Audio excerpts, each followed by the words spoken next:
శ్రీదేవి గుమ్మడి. ఈరోజు నేను ఎక్కువ కష్టపడకుండా కొన్ని టిప్స్‌తో చిట్టి చిట్టి మినప వడియాలు గుల్లగా వచ్చేటట్లు ఎలా పెట్టుకోవాలో ఈ వీడియోలో చూపించబోతున్నాను. అలాగే ఈ వడియాలతో కూర టేస్టీగా ఎలా చేయాలో కూడా చూపిస్తాను. ఇక వీటి ప్రాసెస్ ఎలాగో మన వీడియోలోకెళ్ళి చూసేద్దామా?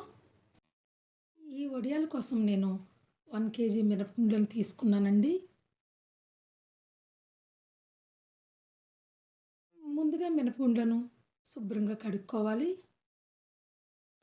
పప్పులు పురుగు పట్టకుండా నిల్వ ఉండటం కోసం ప్రిజర్వేటివ్స్‌ని కలుపుతారు కదండీ! అందుకే తప్పకుండా కడుక్కోవాలి. కడుక్కున్నాక 2 లీటర్ల నీళ్లు పోసి రాత్రి అంతా నానబెట్టుకోవాలండి.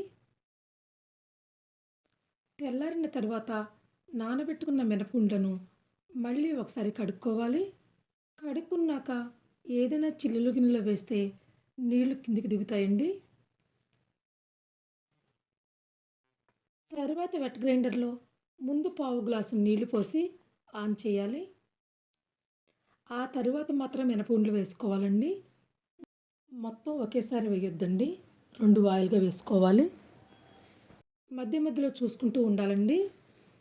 మరీ గ్రైండర్ తిరగటం కష్టంగా ఉంది అనిపిస్తే మధ్య మధ్యలో 2 స్పూన్స్ నీళ్లు పోసుకుంటూ ఉండాలండి. ఎక్కువ పోయొద్దు. అలాగే 1 స్పూన్ మాత్రమే సాల్ట్ వేస్తున్నానండి. ఎక్కువ వేస్తే ఎండాకుప్పగా ఉంటాయి.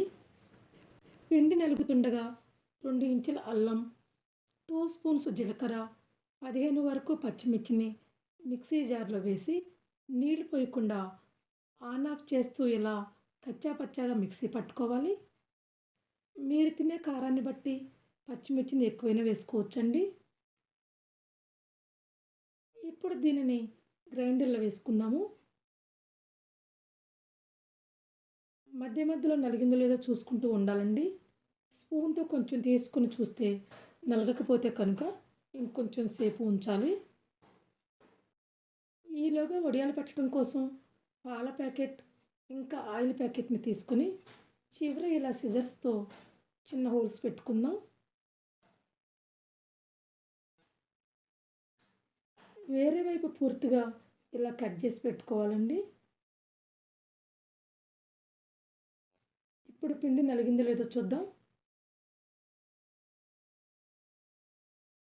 చూడండి, ఇలా మెత్తగా గారెల పిండిలా ఉండాలండి. ఎక్కడ పప్పు వద్దలు కనిపించకూడదు. ఇక ఈ పిండిని వేరే గిన్నెలోకి తోడుకుందాము.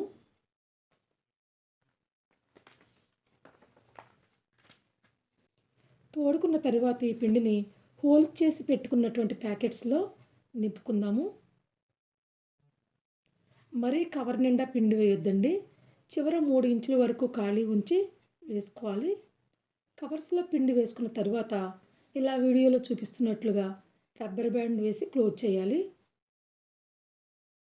లూజ్ ఉండొద్దండి, టైట్గా రబ్బర్ బ్యాండ్ వేయండి. పిండిని ఎక్కువసేపు ఉంచకుండా వెంటనే వడియాలు పెట్టాలండి, లేకపోతే పిండి చేదెక్కుతుంది. కవర్స్లో నింపాం కదా, ఇక వడియాలను పెట్టుకుందాము. వడియాలు నేను ఇంట్లోనే పెడుతున్నానండి. పైన చాలా ఎండగా ఉంది కదా, ప్లాస్టిక్ పేపర్ వేసి దానిపైన పెడుతున్నాను.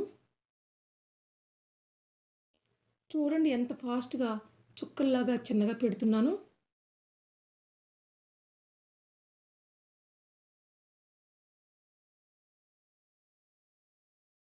అదే నిమిషాల్లో పెట్టడం అయిపోయిందండి. 2 షీట్లకి వచ్చాయి. చిన్నగా పెట్టాను కదండి, ఫ్యాన్ కింద సగం ఎండిపోయాయి. ఇప్పుడు వీటిని తీసుకెళ్ళి పైన ఎండలో ఎండబెట్టానండి. నేను పెట్టడం అయిపోయేసరికి 10:30 అయిందండి. 4 గంటలకల్లా చూడండి ఎంత చక్కగా ఎండిపోయాయో. చిన్నగా ఉన్నాయి కదా, త్వరగా ఎండిపోతాయి. ఇప్పుడు ఈ వడియాలను తీస్తాను. చూడండి ఎంత ఈజీగా ఊడి వస్తున్నాయో. అసలు తీయనవసరం లేదండి, ఇలా చేత్తో నెడుతుంటేనే ఈజీగా వచ్చేస్తున్నాయండి. 2 నిమిషాల్లో తీసేసాను. వీటిని తీసుకెళ్ళి ఫ్యాన్ కింద ఎండబెట్టానండి. నెక్స్ట్ డే అసలు ఎండలో పెట్టొద్దండి. పెడితే గనుక ముక్కల్లాగా అయిపోతాయి. నైట్ ఫ్యాన్ కింద ఉంచితే సరిపోతుంది. తెల్లారిన తర్వాత డబ్బాలో పోసుకోవచ్చు. చూసారు కదండీ చిట్టి చిట్టి వడియాలు ఎలా పెట్టాలో. చాలా ఈజీగా పెట్టుకోవచ్చండి ఇలా. కొంచెం కష్టపడితే సంవత్సరం అంతా వాడుకోవచ్చు. రసంలోకి, పప్పులోకి, సాంబార్లోకి ఇవి చాలా బాగుంటాయండి. అంతేకాకుండా వీటితో కూర కూడా వండుకోవచ్చండి. ఈ వడియాలు 6 నెలల వరకు నిల్వ ఉంటాయండి. అయితే మధ్యలో ఒకసారి ఎండబెట్టుకోవాలి. అదే ఫ్రిడ్జ్‌లో పెడితే కనుక 2 సంవత్సరాలైనా పాడవ్వండి. ఇప్పుడు ఈ వడియాలతో కూర ఎలా చేయాలో చూద్దాము. అరకప్పు వరకు వడియాలను తీసుకున్నానండి. స్టవ్ మీద ప్యాన్‌ని పెట్టి 4 స్పూన్స్ వరకు ఆయిల్ వేసుకోవాలి. కాగాక అరకప్పు వడియాలను వేసి వేయించుకోవాలి. లైట్ రెడ్ కలర్ రాగానే తీసేయాలండి.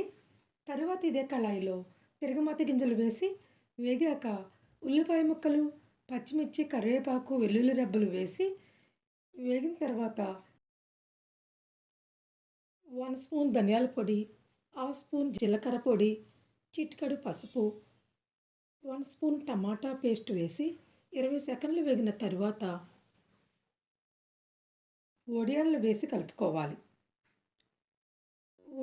తరువాత ఒక బౌల్‌లో నిమ్మ సైజ్ అంత చింతపండును వేసి రసం తీసి దీనిలో పోసుకోవాలి.